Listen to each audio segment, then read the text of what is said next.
Hello everybody and welcome back to Kerbal Space Program, where we are ready to do the MA-7 launch here, which is placing the second American Kerbal in orbit, orbiting 3 times. So of course we're going to be using the Mercury Atlas launcher here. I would like to make some modifications to it. Let's take a quick look and see. Yeah, I don't love the fact that it's set up like this. I really don't. Unfortunately, there's not really anything we can do about it with our tech level right now. I think we're just going to have to launch into an orbit, but the question is, can this thing get into a higher orbit? We might want to target getting into in-space high just to get additional science. That would be a good thing to do. Even though that wasn't really the goal of this, in reality, that might not be a bad idea. Let's see what we can do. We're going to save this. We're going to launch it, but this is not going to be MA-6. This is going to be MA-7, and we're going to put in who? We're going to put in... Honestly, it's fine to be Jeb or Corby. They both have 1 star of skill, so it's fine to do either. Let's just put this out on the pad, and let's go. So we know that this thing is a lot faster through the atmosphere now, and we also know that we had a fair amount of power left over with our last launch. What is the in-space high threshold? I actually don't know that. Like 200? 250? I should look that up. I'll be right back. Okay, I have looked it up. It is apparently 250 kilometers. That seems doable.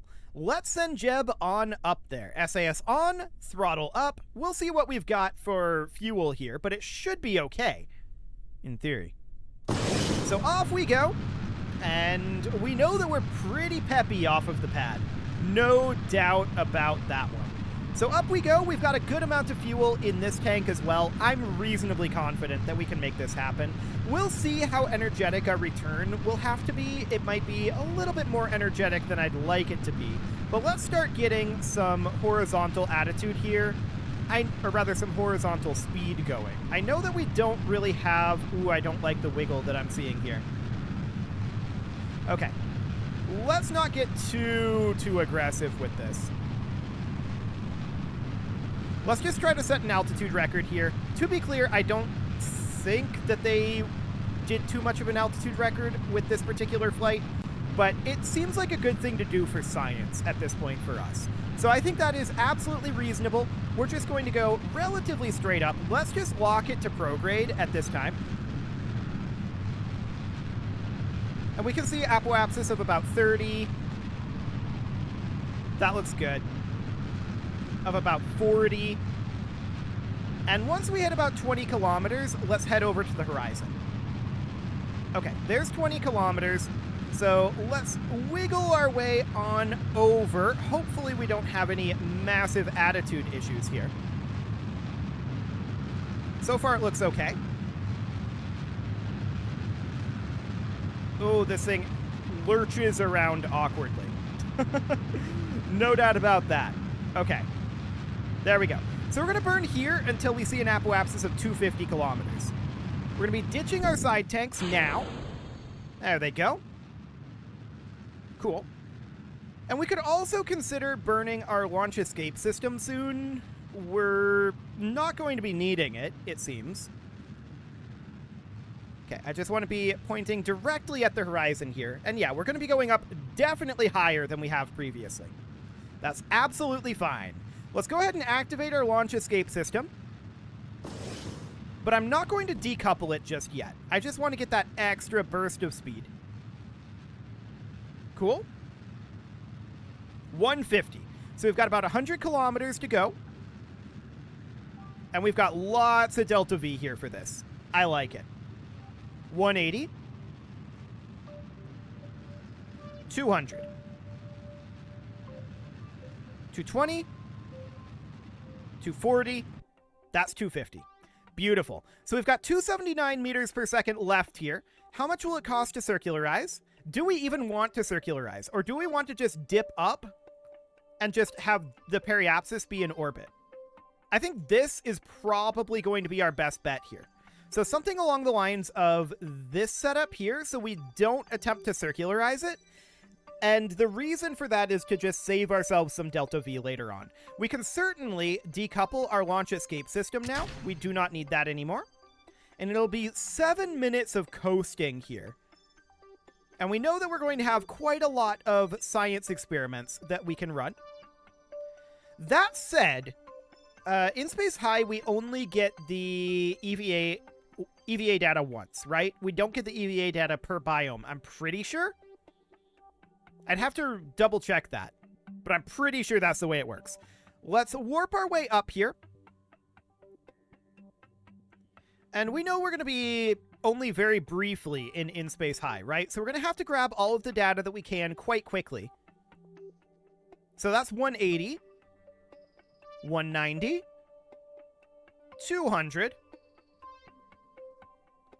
210, 220, and that's going to start slowing down for sure. 230, let's speed it up a little bit more. 240, cool. Little bit more speed. Okay, coming out of the warp, we're about to hit 250, right about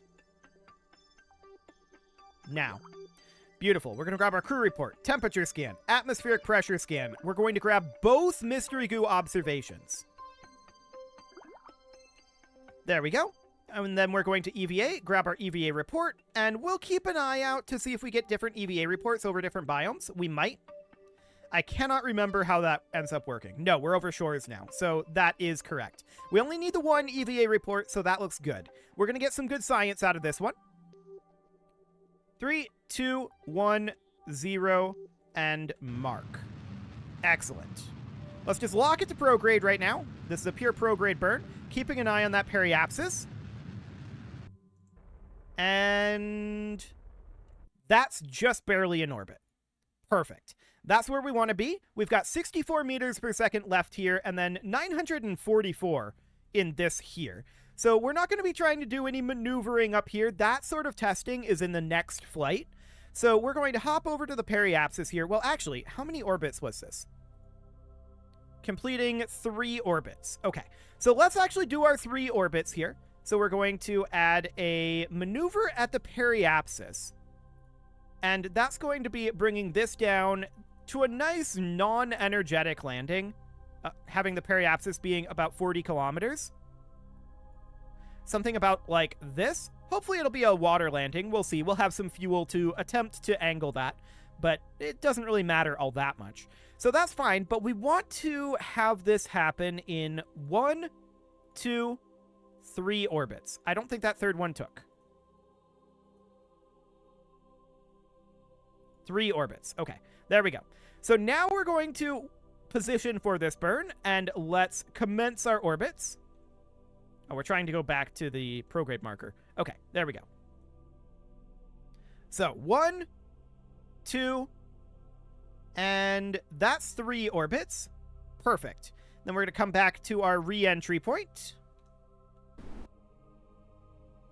And hope that we're not out of battery. We shouldn't be. Yeah, we're doing absolutely fine on battery. Cool. So we'll position here. I also want to grab what data we can. Not all items could be stored, and the item that couldn't be stored was our second mystery goo observation. That's fine. So we're going to be burning the remainder of our fuel here. Actually, I want to scope out our landing site a little bit. That is very much going to be potentially over water. Yeah, I think that's probably over water. Okay.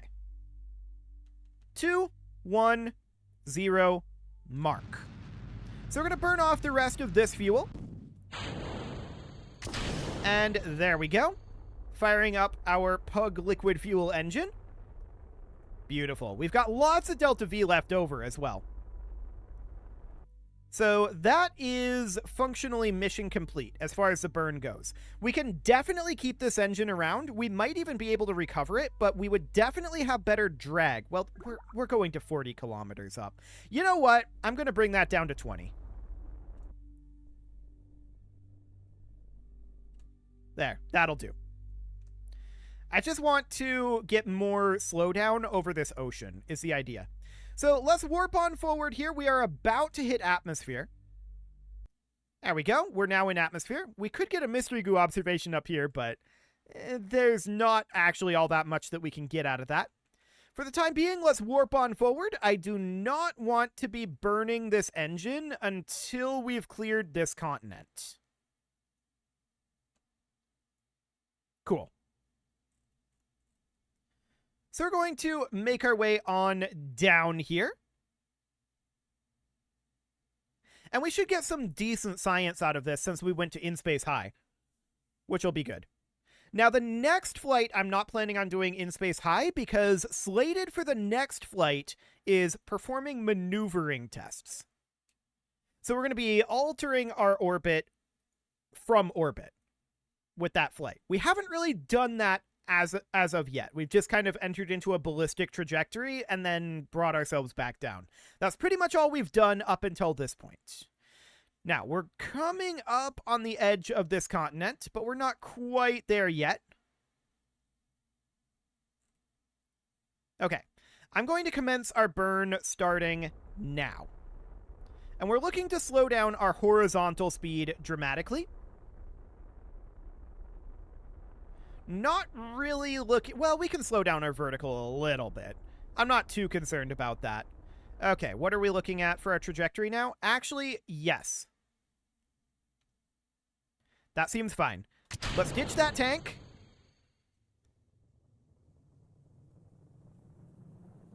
And we're beginning to slow down. Magnificent. And the reason I decided to ditch this was because at this trajectory, I think we really need the drag from this heat shield. So that'll be fine. Downward we go. We are definitely coming in for a water landing.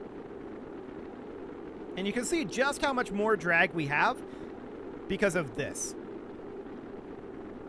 So we're moving at about 1.2 kilometers per second. Now 1.1. Slowing down nicely. SAS probably no longer needs to be on.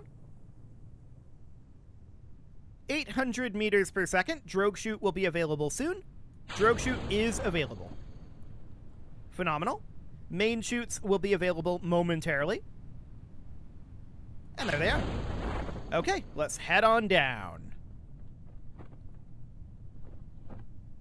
So that was a relatively swift flight. No doubt about that. Without any design component to it, we're starting to get these orbital flights to be kind of routine at this point. That's why I shook it up with going up to high orbit this time. But next flight, we're definitely going to end up doing in-flight maneuvers. So that'll be fine as well. Let's bring this on down. And the in-flight maneuvers, we're going to end up raising our orbit up to high orbit and grabbing that data again, most likely. I think that's going to be our in-flight maneuvering tests that we're going to do. So downward we drift here. Jebediah is, of course, completely safe at this point. But we're going to grab some science here, and we'll see what we're able to grab. We're definitely lacking in some science. No doubt about that. 150 meters to go. Any moment now. 75. And under 10 meters. Splashdown. Beautiful. So we'll recover that vessel, of course, and the question is just how much science did we get out of that? Did we get enough to unlock another piece of science equipment? I would also like to start including the Science Junior at a certain point. Can we get away with doing that now on these Mercury Atlas launches? Maybe, but if we did that, we'd definitely have to redo our strutting a bit. Our strut work is... We already have some bending in the Mercury Atlas rocket, and I would prefer to avoid that. That's for sure. A Science Junior would contribute to the bending. So we get 69.6 science out of that. Okay, cool. And now the question is, what do we want to get? Well, we could theoretically get, electrics. Getting access to solar panels, photovoltaic panels for landing. We're not looking to land for a while yet. We haven't done the Gemini missions yet. it's going to be a bit. So I don't think we need any of this stuff over here just yet. Advanced flight control would be good. Having access to RCS thruster blocks. That would be very good. And these monoprop tanks are mildly awkward. The pomegranate re-entry module we're going to need later, but we don't need that for our current designs.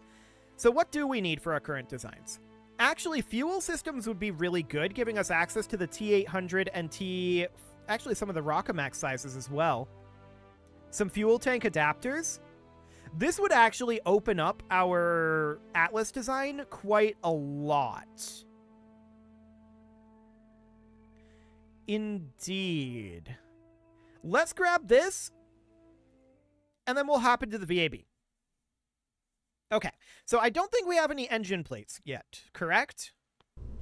But I'd like to make our Atlas rocket a little bit more accurate. Let's see here. Do we have engine plates? Actually, we do have an engine plate. Okay, so this is a 1.25 meter engine plate, which is mildly awkward. But the way that the Atlas rocket works, and let me just pull up the reference image for that. The way that the Atlas rocket works is we've got this taper here that goes down to like a 1.25 meter size. This is a 3 meter size here. And then it goes down, we've got one engine in the center and then one on each side. It's actually a fundamentally different rocket than what we're using right now. So we're going to be able to hopefully be a little bit more accurate on that. So the question is, what do we have here? This is a T-800 and then a T-400. Sure. We can definitely save some costs by having a T-800 and then a T-400. Wait, do we not have access to the T-400 yet? We got the T-800 and not the T-400. Okay, that's interesting. But we're going to want to redo this, right? So what we want to do here is there's this fuel adapter, which is kind of not at all what we want, which is definitely strange that they gave us that fuel adapter, but we have access to this bad boy, which allows us to do that. Now, we can't really make it be like that steel color, which is sad, but we can do something along the lines of that, and then we can run a Rockomax X232 down here, and then just based on the proportions of this thing, it would need to be something like this or even like this. I don't know how we're going to lift that, though. We would end up getting rid of this, and then we'd put in our engine plate, which the engine plate is too small, as you can see here. So what we may end up doing instead, we have access to fuel lines. Okay. Here's what I'm thinking. We put a Valiant here. That, of course, is not going to lift this thing. 0.13. That's, of course, not going to lift it. We put a Valiant there, and then we put some decouplers off to the sides here, and they would need to be, like, up here, right? And these would be relatively small, something like a pair of T-800s, but we would move this down like so, like this. This actually didn't have any staging. I have no doubt that we're going to have some thrust to weight issues here. We put some T-45s on here, and then we would run fuel lines, oddly enough, from the inside to the outside, because this doesn't actually stage in reality. So this would be more accurate to what the Atlas rocket actually is, although this engine here is definitely too weak. There's no doubt about that. If we were to combine these together, we would be at a thrust to weight of, well, we don't actually want these decouples to happen, like, ever. So we would just move these guys up here. Yes. So this would be 0.53 thrust to weight ratio, which is obviously too low. So what we would end up wanting to do is potentially making use of an engine plate, but I would rather have a larger engine plate here. That would be awfully nice.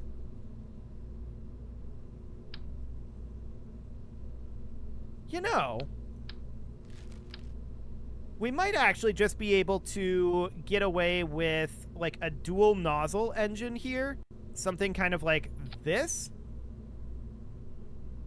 I want to take a look at the engine block of the Atlas rocket here. That is not a good view of it. Okay. Let me see what I can find here.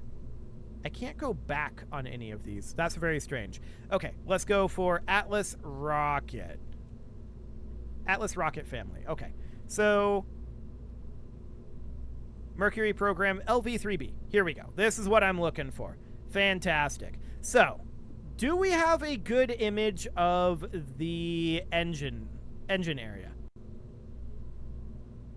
Not really. This is the same image we had before. These are all in liftoff. Maybe here.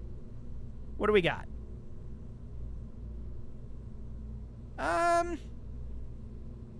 Not really. There's a lot of stuff in the way. But it sure looks like a nozzle here, a nozzle here. And then I'm guessing there's probably some shenaniganery going on here. Let's go back real quick here. And I want to take a look at... So this is a booster here. Powered by those two external engines with a larger thrust than the internal engine. This Rocketdyne XLR 1055.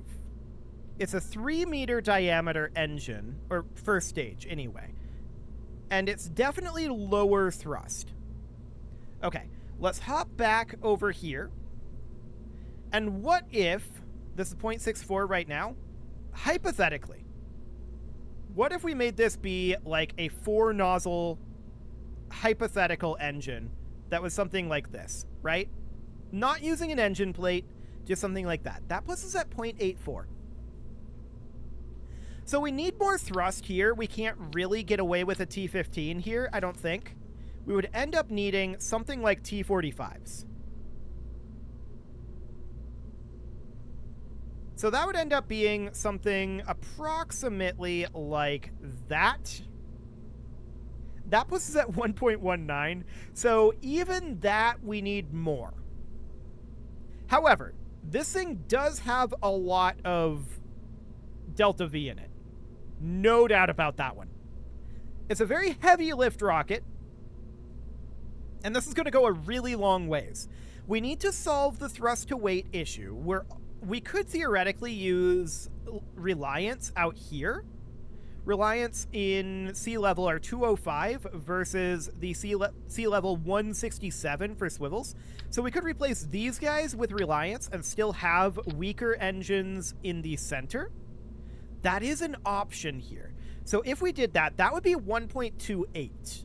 It's low thrust to weight, but it's such a long burn that it probably ends up working. Let's do a quick test launch of this vehicle. I'm a little concerned about structural integrity up here, so I am going to toss in some struts going from about here just down to here. So we get some structural integrity there. And this is a better iteration of the Atlas rocket, for sure. Unfortunately, we don't really have a good engine to put here. So we're having to do this sort of a quad engine nozzle situation. But it's certainly an interesting design. I kind of like the design. Also, I want to point out, remember that the fuel is going from the outside in, and we don't ever actually get rid of those outside engines. Those are not actually detachable. We're just doing that within the confines of KSP here. I saw these wiggle. We do have them strutted. Okay, let's do a quick test flight here. This will be reverted. I just want to see how this goes. It's going to be slow off the pad.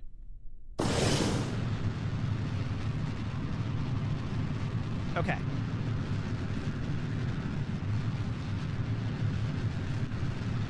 It is indeed slow off the pad. No doubt about that. Our thrust to weight is already creeping upward, though. So that's looking reasonably fine. This engine is showing as being 2,000 Delta V. I don't know how real that really is. Okay, let's lock to prograde here and see how we handle that. With the gimbaling, we should be reasonably fine. So we've got about 90 seconds of burn left here. And this is definitely much more reminiscent of the Atlas vehicle. There's no doubt about that. So I'm definitely happy about that. What's our apoapsis here? Not as high as we'd like, but, I mean, it's low thrust to weight. What do we expect? We've got another 60 seconds of burn in this thing, right? So we're burning out this fuel relatively evenly, but this exterior fuel is actually not being burned because it's burning this first, which means these engines are going to shut down. This isn't actually what I wanted it to be doing. I wanted it to burn all of these equally. So we're going to enable crossfeed on these particular decouplers. And hopefully once we burn all of this out, this fuel will flow this way. That's the idea here. We see a good apoapsis here, so we should definitely consider heading on over to the horizon. This thing is very, very simple to fly, actually. It's very stable. It does not lurch all over. It's very solid. This is definitely a sizable Atlas rocket upgrade. So that's great. I'm keeping an eye on this fuel here. These tanks will probably go empty pretty quickly. We're going to have to work on some way of handling that, though. Okay, we are burning all engines simultaneously with that enabled crossfeed. Phenomenal. So it's definitely a bit low on the thrust to weight, but that apoapsis is solid.